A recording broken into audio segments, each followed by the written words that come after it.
I'm going to say the thing that's going to make job seekers really uncomfortable. I've been laid off more times than I can count at this point. A 40-year-old man has put down on his resume that he plays Minecraft as a hobby. So fed up with these ridiculous ass job postings, I'm going to start publicly shaming these companies. Getting hired right now feels harder than ever. You go through rounds of interviews, tests, even unpaid work, and still get nowhere. But once you see what's actually happening behind the scenes, it all starts to make sense. And that understanding can actually help a lot. So we had a woman in Rise who went down this path of like 7 or 8 interviews with a company, and she got a verbal offer, and they were like, keep an eye on your email. We're going to get back to you soon with details, next steps, all of the things. Actually, I think it was like almost 2 months later, somebody found her on LinkedIn and messaged her. At the last minute, they decided they were going to move someone from another internal team over to this team. And she never heard from the hiring manager, from the team, from anyone. Unbelievable. So companies are in the driver's seat. It doesn't mean that they can treat people like this. Sure, they can ask for more and offer less money, but to not have just regular human decency to let the person know they hired internally. The comments agree with me, and the part about the 8 interviews as well is insane. 8 interviews. Was it the expletive CIA? Who do these companies think they are? Another one, 8 interviews is ridiculous. Another one, 2 max. That might not be enough in some cases, but I do think 8 is overkill, unless it is the CIA. Anyway, this is the kind of thing that's going on out there these days. Here's actually a post from Reddit from a recruiter, and I do think it's important to look at the other side of things. Trying to understand what's going on in their head just helps put us in a better position, right? Maybe it's on the applying or the interview side. But anyway, it's a long one, so I'll just kind of summarize it.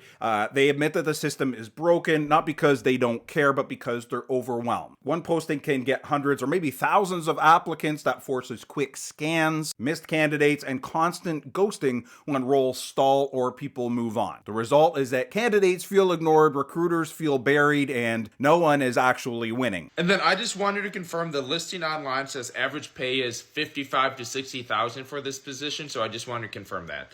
Actually, for this role for new hires, the pay band is $42,000 to $44,000. Did it, 42 to 44,000? That's correct. Then sir. why the hell does it say 55 to 60,000 on the listing online?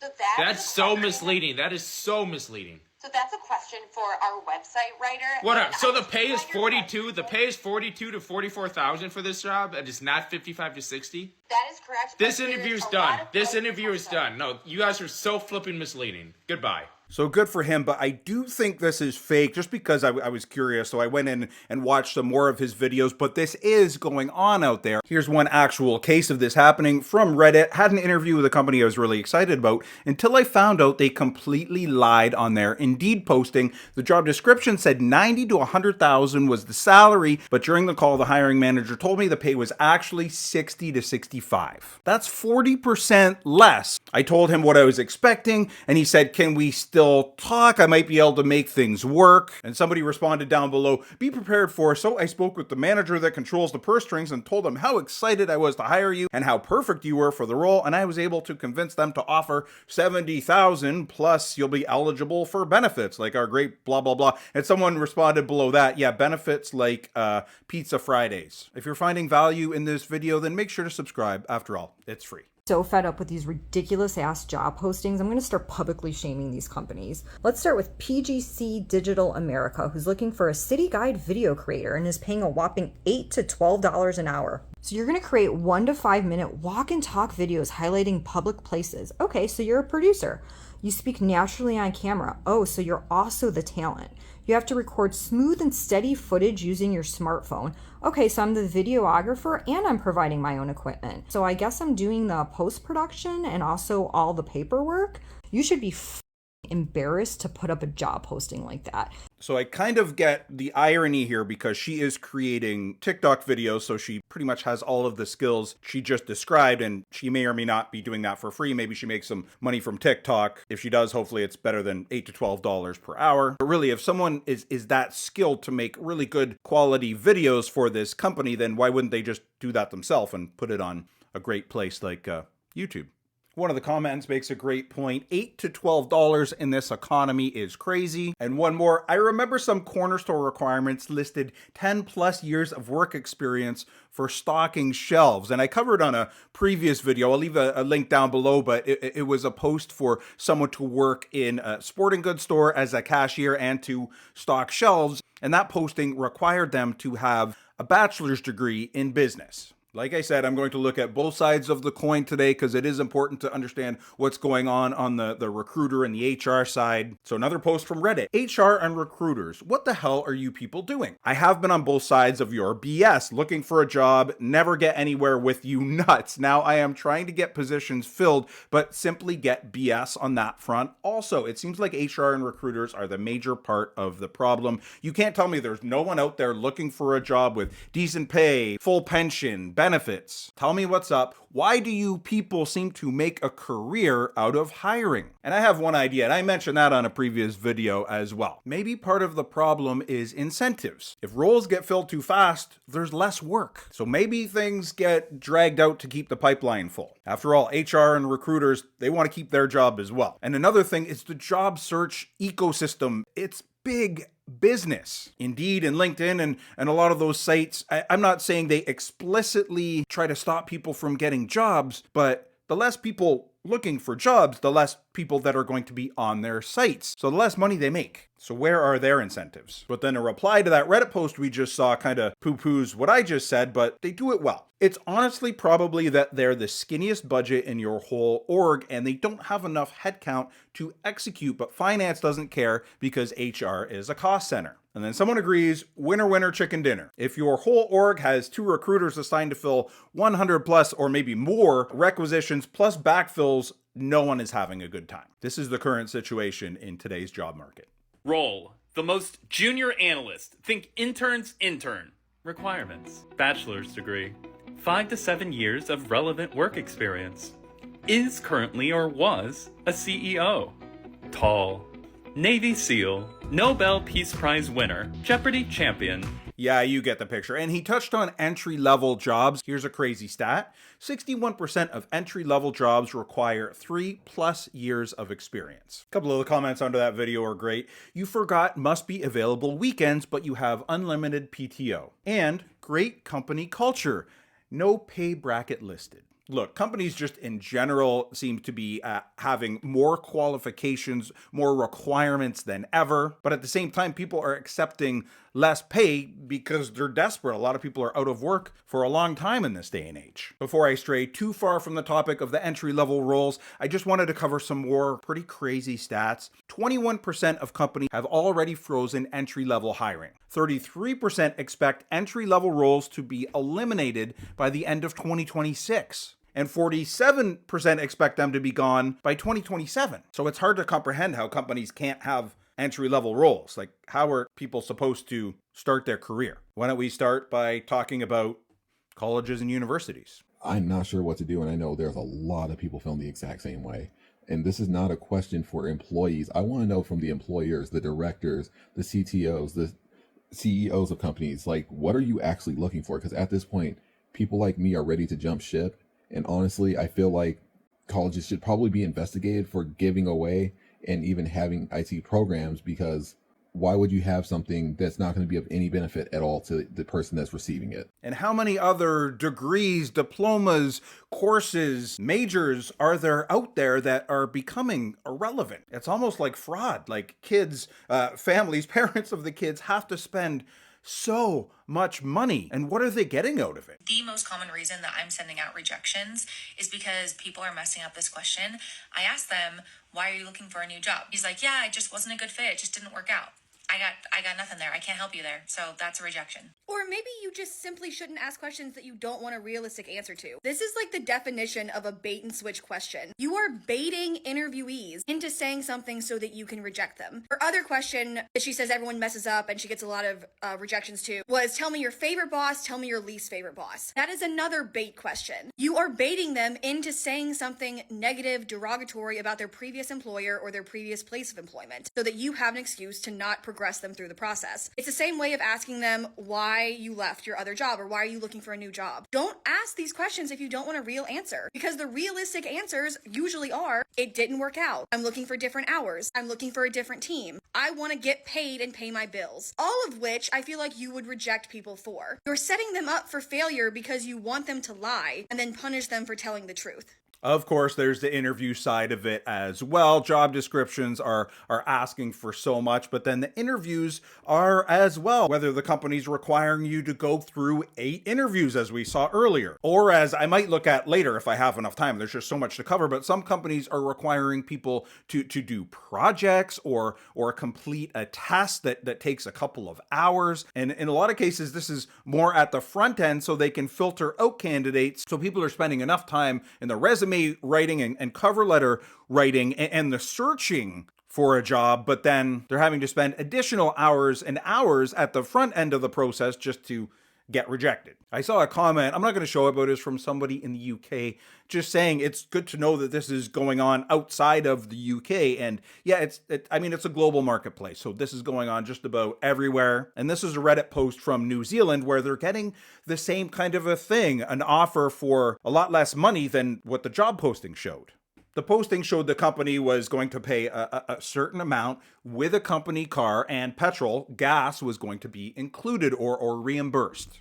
But then when the offer came through, it came for less money, no company car, and so they had to use their own car, and the company was not going to reimburse for gas. When this guy questioned the company, they responded and said that the salary is lower due to a 3-month trial period, but that wasn't written in the job contract. Company cars not included due to an error in the contract. I guess, again, maybe it was the person who put up the posting. It was their mistake. They're getting blamed. Yeah, whatever. And then the petrol reimbursement came back lower than what had been offered in the job interview. This person's questions to the company were, is this a trustworthy company I want to work with? It doesn't sound like it. Will there potentially be bigger issues if I decide to work for this company? But again, let's look from the recruiter or the HR or the company's side of things for a sec, just because I do think it will help people land a job to understand what's going on that side of things. So here's another post. The recruiter basically saying the problem isn't just volume. Resumes look great, but the interviews don't match. A lot of people are using ChatGPT or AI to write their resumes, right? So when they do get the interview, they don't come across nearly as well as they did on paper. They go on to say candidates ramble, they don't answer the actual question, or they show up unprepared, which makes it harder to stand out even if they are qualified. And look, it's a really tough market, so small things in the interview matter and can disqualify people. And life is really tough out there in terms of like cost of living and a lot of other things, right? But technology has made things a lot easier, so maybe that's making people a little bit lazy when it comes to interview preparation. And to the lady that just interviewed me today, I hope you get everything life has for you and you deserve in life, right? So let me tell you about this job interview I had. This was for a dentist office at one of the hospitals here in New York. So it's literally a whole panel of people. Mind you, they're only paying $25 an hour. I know other places, that's a lot. For here in New York, that's not a lot. They had to send me like 3 different links. They couldn't even get it together and send me the right link. The interview was already 15 minutes late. That's points off my book. I don't know about y'all. Right. Of course, if the candidate was 15 minutes late, there would be no interview. They wouldn't even be considered. But the companies hold themselves to a different standard, I guess. Anyway, let's continue. So then when I start meeting with them, it's a whole panel of people. I don't know why y'all jumping me. Why y'all jumping me right now? It's just front desk. They're going around introducing themselves. It literally takes half an hour to just literally, let me, spoiler alert, them introducing themselves was longer than the interview itself. All right.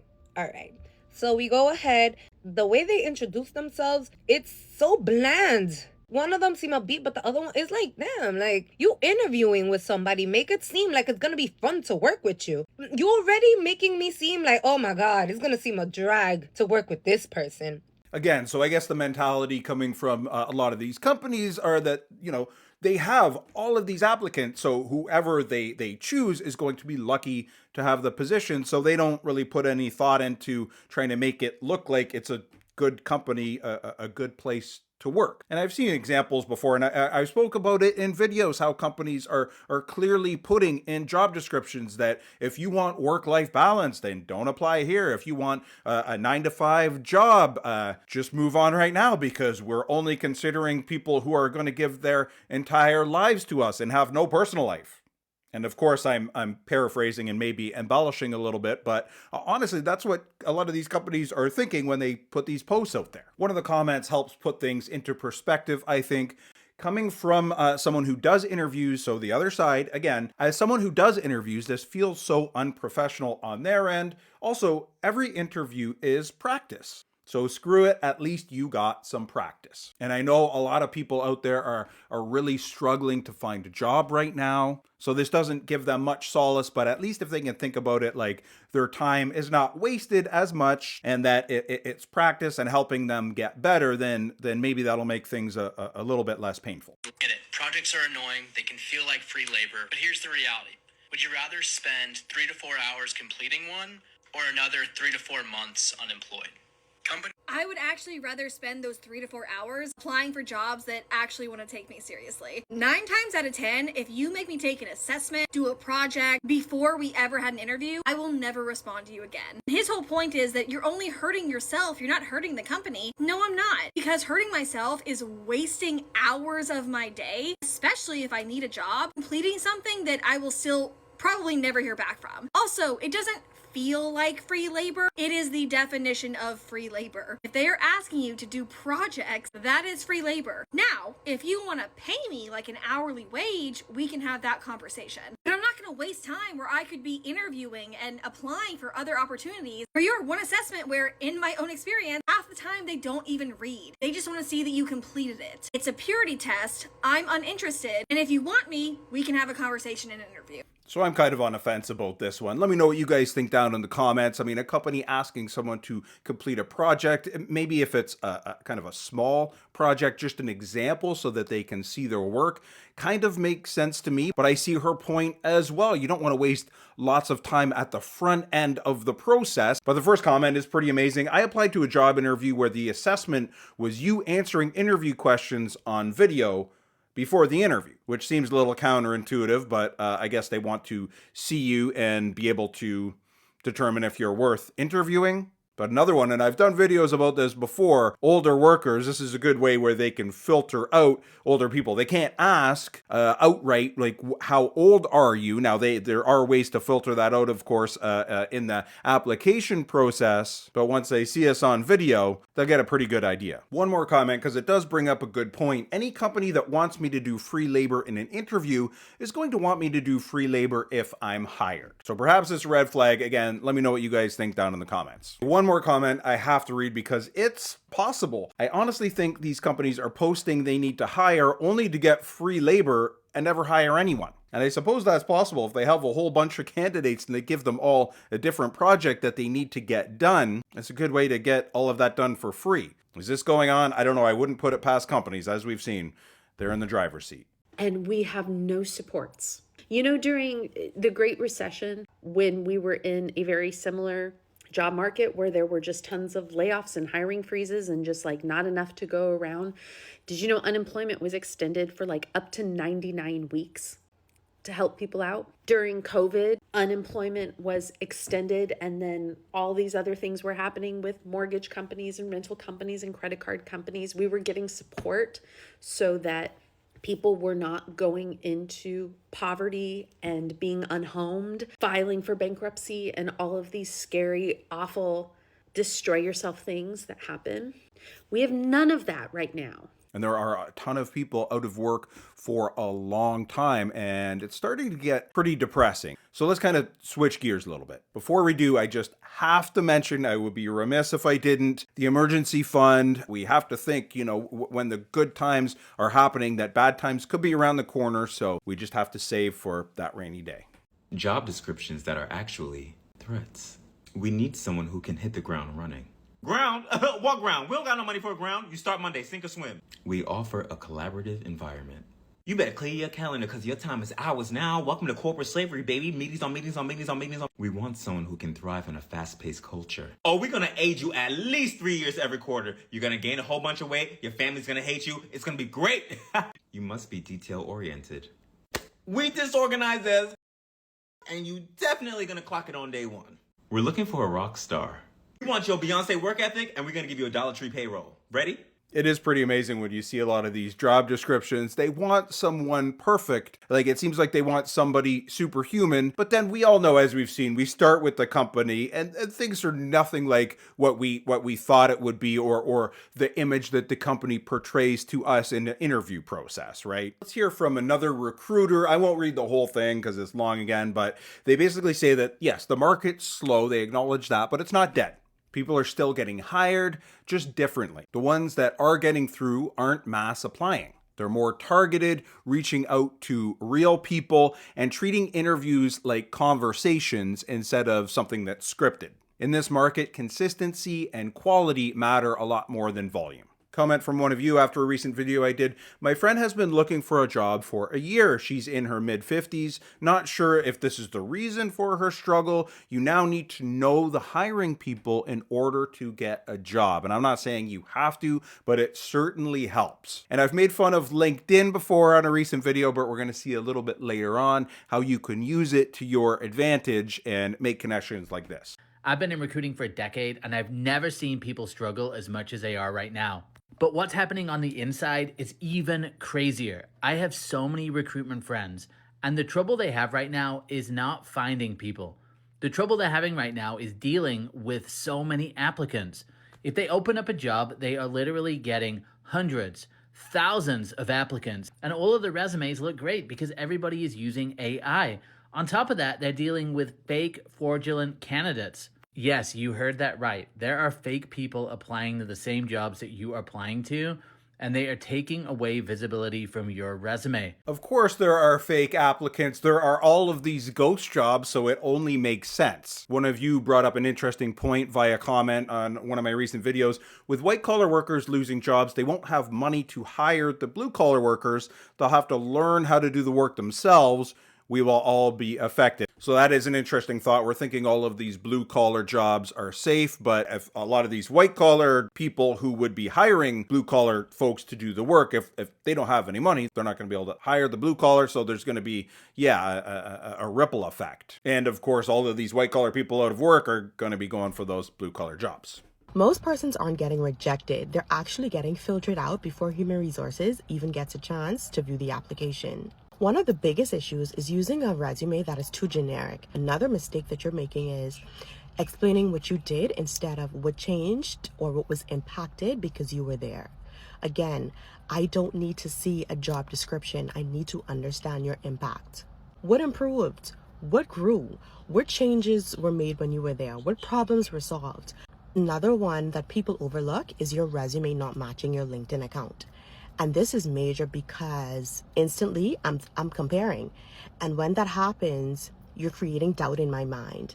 Dates aren't aligned, positions aren't aligned, roles aren't aligned. I don't trust you at that point. That makes a lot of sense. We have to ensure our resume matches our LinkedIn profile, and it's a super easy way for employers, recruiters to just do a check on us to make sure everything is on the up and up. I want to show another Reddit post because it asks a question that I think a lot of people out there are asking. Please advise, why is getting a job near impossible? I won't read the whole thing, but basically this person's in the United States and saying that like people, if they've had a job for 10 or more years, they don't really understand what's going on out there. He does ask, is the news right that the job market is fine? No, if the news is saying that, I would disagree. But anyway, someone sent a great reply, which is super long, so I'm just going to kind of summarize it. Basically saying like, if you just do the math, if there's 100 applicants, you have a 99% rejection rate. But we're seeing in some cases thousands of applicants. So say there's 5,000, your chances of getting the job are 0.02%. Of course, that's if all applicants are equal, but just in the most simplest sense, it really shows how difficult it is in a lot of cases to get a job. And of course, that's why people are mass applying,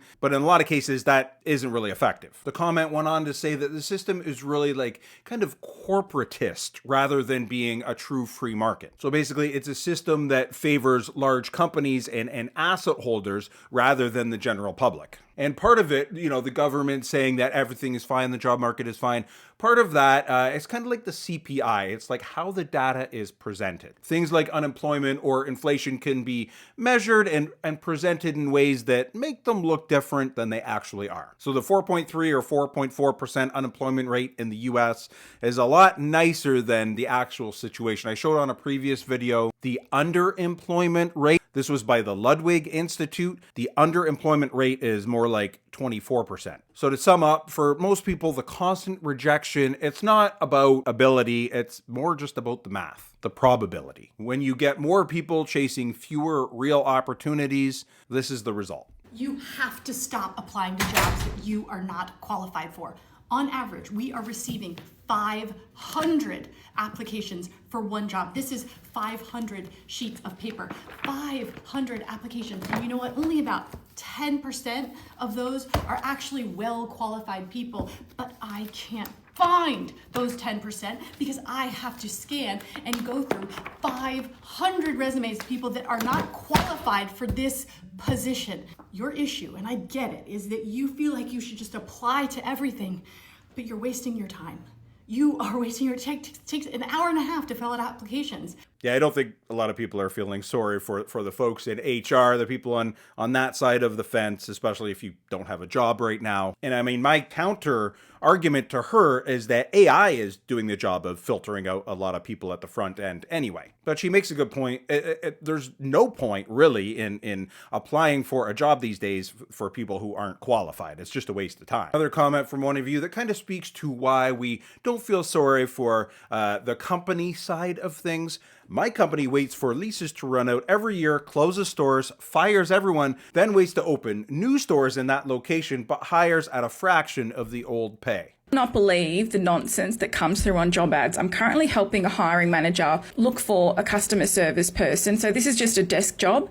And this is some of the ridiculous things she's found on resumes just today, okay? No contact details, no job titles, no dates of employment, pictures to describe things. So think administration and music, a picture of a piece of paper and music notes. And this is the worst one. A 40-year-old man, so someone's put their date of birth, don't do that. A 40-year-old man has put down on his resume that he plays Minecraft as a hobby. Keep it professional, okay? I'm not suggesting anything sinister here, but someone might take it the wrong way. Play it safe. Take your hobbies off your resume. Well, people have to set themselves apart in this day and age, so I don't know about pictures, but there's got to be a way to, I mean, you can't have your application or your resume look too generic either. How do you win? I don't know. Maybe people are just screwing around with these companies. Like there's so many ghost jobs. If someone's been out of work for a while, I can kind of see how they would be feeling, a little bit of anger and resentment towards HR and hiring managers and recruiters. So maybe they're just kind of trying to put them through the ringer. It feels like a little bit of payback. You're not getting jobs. You're not getting hired because the way you're looking for work is wrong. And you're saying, what are you talking about, JT? I tweaked my resume. I got online. I applied to the jobs. I'm following up. I'm doing all the things. Guess what? Those things don't work in 2026. The only thing that is working, especially for white-collar professionals that are looking for six-figure jobs and higher, is being active in documenting your abilities on LinkedIn. Recruiters have stopped posting the good jobs. They go to LinkedIn and they look for people who are real and who are human and who can prove that they can do the job. Because you know what? So many people created fake resumes using AI in 2025 that they don't trust that anymore. They're looking at your profile. They're seeing if you're posting daily. They're seeing what you're posting about.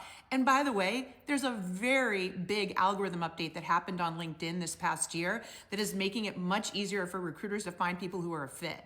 So yeah, I was mean about LinkedIn before. It is kind of like Facebook for work, but she makes a good point. This is JT O'Donnell. I've shown her videos before. She knows what she's talking about here, folks. So it's worth a shot. I know I hate posting stuff online on LinkedIn as well, but hey, maybe it's easier than putting out thousands of applications. Who am I? I'm a 20+ year recruiter. LinkedIn is one of the most important tools that you should be utilizing every single day if you are in an open job search. There is a movement happening across corporate America where companies are being inundated with applications and they have reduced their recruiting teams so much that they simply cannot keep up. I think it's a huge part of why the ghosting is happening in this marketplace.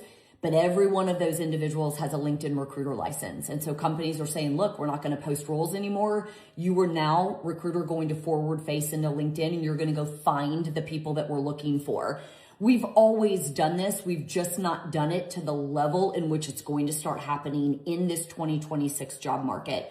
Think about your LinkedIn needing to be a one-to-one to your resume, but you have to be active on the site. And I am not talking about necessarily being active as in looking for jobs. You've got to be creating content. You've got to be commenting on other people's posts. You have to be connecting with a new network. Now, she spoke about why recruiters and companies are going through LinkedIn now, and it has to do with AI and resume writing. So let's look at another post from a headhunter who says, here's what hiring managers keep complaining to us about after interviews. And it's a long one, so I'll sum it up, but they're basically saying hiring managers are increasingly frustrated with candidates who rely too heavily on AI. And this is even in the interviews because their answers sound really polished, but then they just fall apart when it comes to the follow-up questions. Another big issue is candidates not being able to truly understand or be able to explain what's on their resumes. Many also come across during interviews as disengaged or low energy, even when they're genuinely interested in the position. And look, maybe they're exhausted from the whole job search thing, but like all of this is important. They go on to say the best fix is practicing out loud and getting honest feedback before the interview to avoid these issues. This is a long-awaited video on how I got my job in 4 months in probably one of the toughest job markets that I've ever seen. I was just scrolling LinkedIn one day and I saw a hiring manager post a role and it looked like it was something up my alley. Instead of cold applying to just a link and leaving it there, I found the CEO of the company and I cold emailed him, and the cold email was super unconventional. I didn't make it like super corporate. I wrote it in a way to catch his attention and it worked. So soon after, he responded to me and he connected me with the hiring manager for the position, and I just went through the interview process. There were 3 interviews total, 1 case study and then a case study presentation, and then a reference check at the end. And then I got my offer at the end of December. That entire process took about a month. Well, that's a great idea, getting the CEO's attention, making a good impression, of course. Now note, she said she was out of work for only 4 months. That's where we're at in this day and age. To be out of work for 4 months and she's feeling lucky. All the more reason, I mentioned it before, emergency fund. You made it to the final round. They asked for references. You list 3 people. Former managers, colleagues. Here's the problem. You haven't talked to those people in 2 years. You didn't prep them. You don't even know if they'll say good things. References, they do matter more than you think. Companies actually call them. And if your references sound surprised, unprepared, or gives a lukewarm endorsement, you just lost the offer. So we have to call the people on our references. You might have heard this before, but it's important to say, make sure we have to ask them honestly and just say, be upfront with me. Be honest. What kind of a reference are you going to give me? We should do that before we even put them, of course, on our references. But if we haven't spoken to the person in a little while, just refresh them and let them know what you've been up to, your most recent work experience, and make sure they're still thinking good things about you. Who knows? Maybe they saw a LinkedIn post from you recently that they didn't like. So we have to make sure. Especially, I mean, if it's so hard to get an offer these days, we don't want the references being the thing that prevents us from getting a job. Nothing is more frustrating than being unemployed and hearing the same recycled advice you've already tried 500 times. I'm Deepali Vyas, your elite recruiter, doing the research for you so you don't have to. I see this every single day. Apply online, just network, go in person, Find someone inside the company. She's done all of it, like millions of people who are still employed, underemployed, or stuck in applicant tracking purgatory.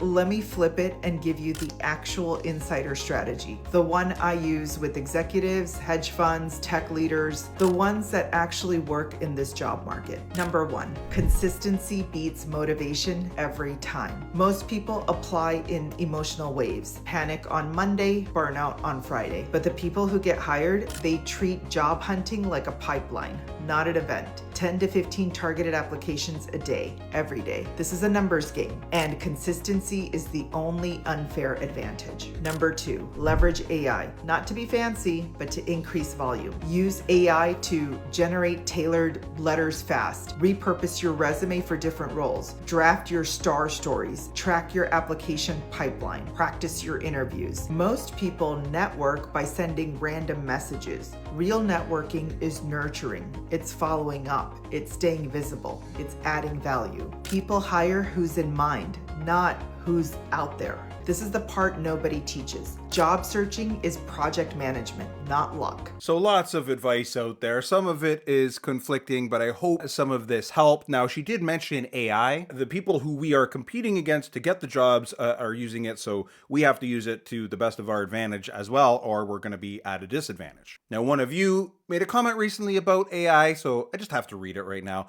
Somebody told me AI will cut inefficient jobs, but AI is not firing politicians. I just like that one. I had to throw it out there. Another one from one of you, get skill security. That way you don't need to worry about job security. And if you saw my last video about job security or the lack thereof, you'll know how I feel about that topic. And I don't feel like a lot of people are feeling very secure in their jobs anymore. If you're not subscribed, I'm Justin. I put out videos like this on a regular basis. So you might as well click that button. After all, it's free. If you like the video, I would appreciate a thumbs up. If you know anyone else who might like it, then feel free to share. I hope you're doing well. If you don't have a job, good luck in the hunt out there. Keep plugging away. Try not to be discouraged. I know it's tough. I hope to see you again here soon. Bye for now.